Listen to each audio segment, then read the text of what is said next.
Três formas do espírito ficar vagando pela terra e não subir rapidamente, como deveria ser, em direção ao caminho que ele deveria seguir. Do meu ponto de vista, o último deles é o mais problemático.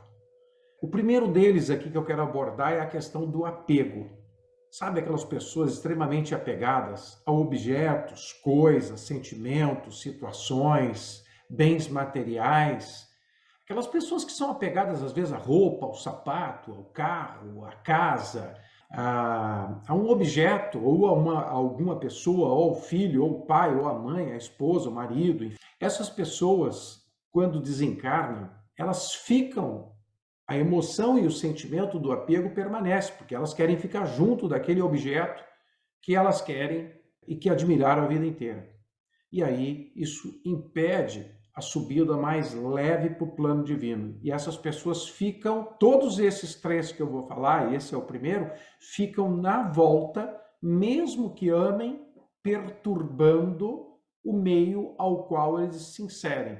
Perturbando a família energeticamente, perturbando o trabalho que vivia. São pessoas que ficam vagando, né? O espírito fica vagando nesse sentido aí.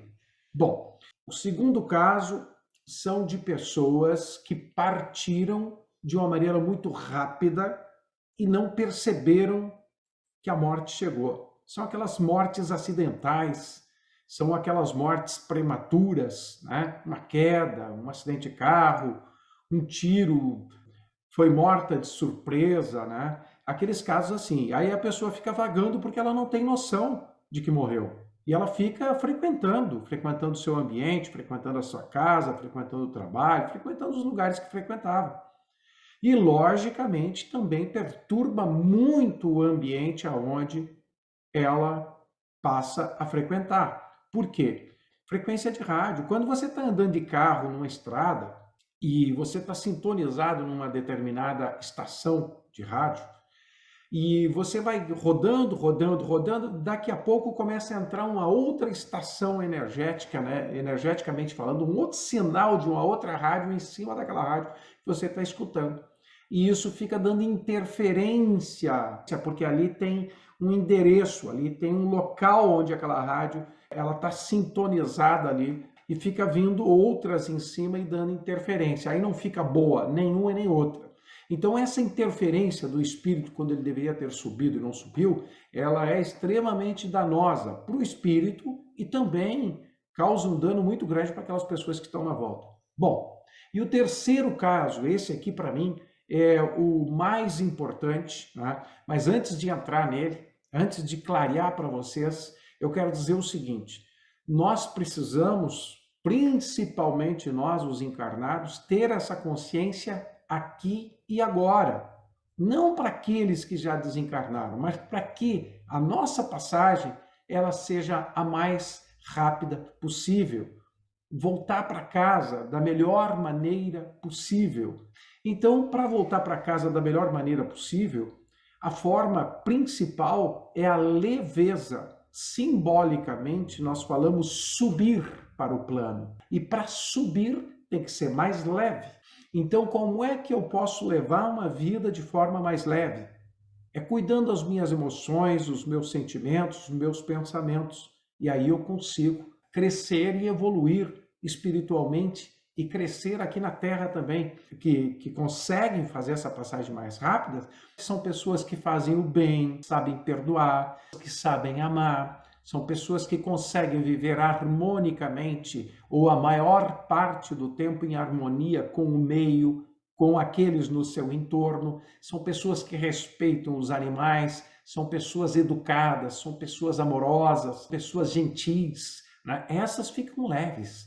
Agora você imagina aquela pessoa ranzinza, reclamona, que nada dá certo, está sempre reclamando, sempre xingando, sempre brigando, comprando briga com todo mundo. Essa pessoa vai ficando pesada. Ela vai ficando pesada, pesada, pesada, ela desencarnou, né? A consciência dela continua pesada e ela vai ter uma dificuldade muito grande em subir, né? Em qualquer dos casos. Então nós precisamos ter uma postura, né, que nos leve em direção a essa leveza. Esse é um grande aprendizado nosso aqui na Terra.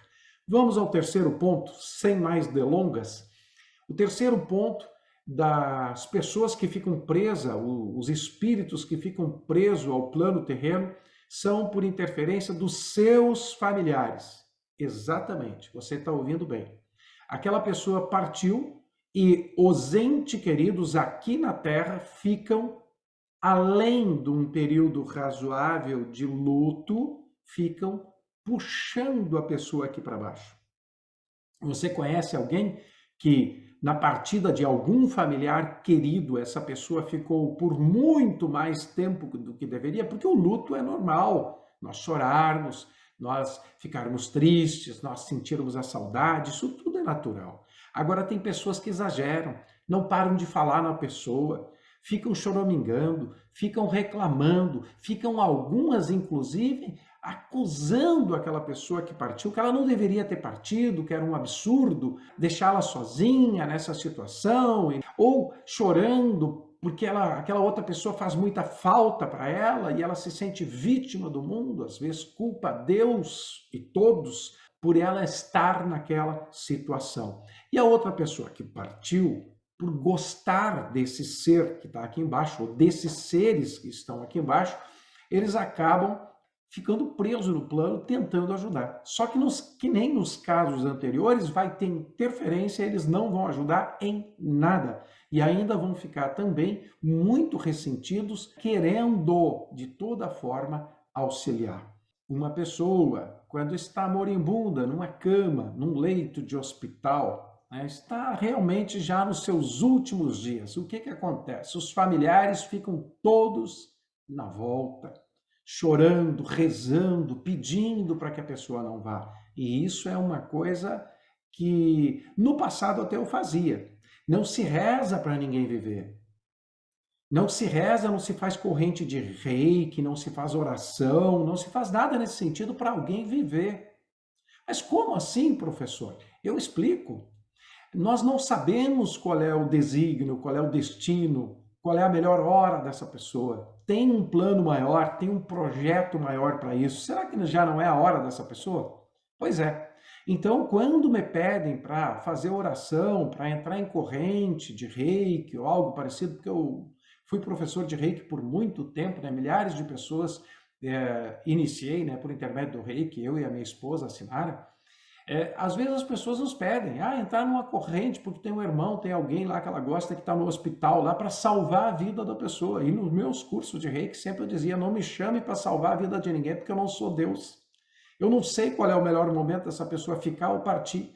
Agora, me chamem para uma corrente para eu passar reiki, ou para orar, ou para fazer qualquer coisa para o melhor, para que seja o melhor para esse ser. E o que é o melhor para o ser que está ali naquele leito, com aquela doença, acamado? Eu não sei.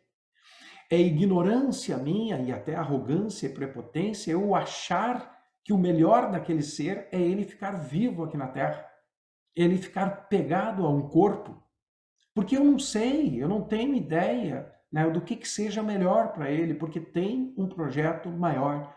Voltando ao terceiro exemplo das pessoas que ficam presas aqui no plano terreno, que são os chamados espíritos obsessores. Espírito obsessor não é simplesmente espíritos malignos que estão aqui para fazer o mal, como algumas crenças às vezes tentam passar, como se o obsessor fosse o capeta, né? Ele não é. Na realidade, o espírito obsessor é um ser que perdeu o corpo. A única diferença disso é que um tem corpo, outro não tem mais corpo. É só isso.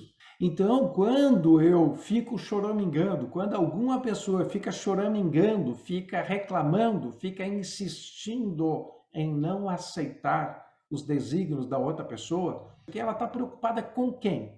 E geralmente, se nós formos pesquisar, ela está preocupada com o sentimento dela, com aquilo que ela está sentindo. Porque quando ela estiver preocupada com o outro, ela vai querer que o outro seja feliz, que o outro siga o seu caminho, volte para onde ele precisa voltar.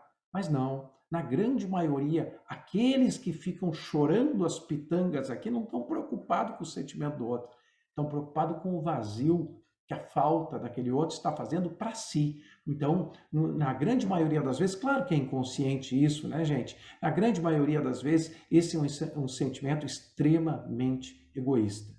Vamos entender como viver bem e como morrer bem e deixar morrer bem também.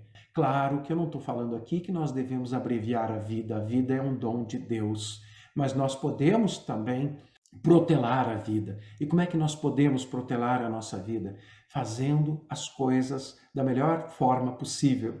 Uma pessoa que vive mal, come mal, não faz exercício, não se cuida, já se sabe o que vai acontecer. Basta nós olharmos, né, os exemplos que nós já tivemos ou que temos aqui na nossa volta. Então, ter uma vida saudável, equilibrada, física e emocionalmente. E aí nós estamos cumprindo o papel de estudantes que somos aqui na Terra. Eu quero te convidar, se você se identificou, se faz sentido, né, isso tudo que foi falado agora aqui, compartilhe esse vídeo, deixa o teu like aí, coloque o teu positivo. Para quem não me conhece, eu me chamo Victor Benhur Gonçalves, sou professor de numerologia. Vamos na luz, namastê e até a próxima.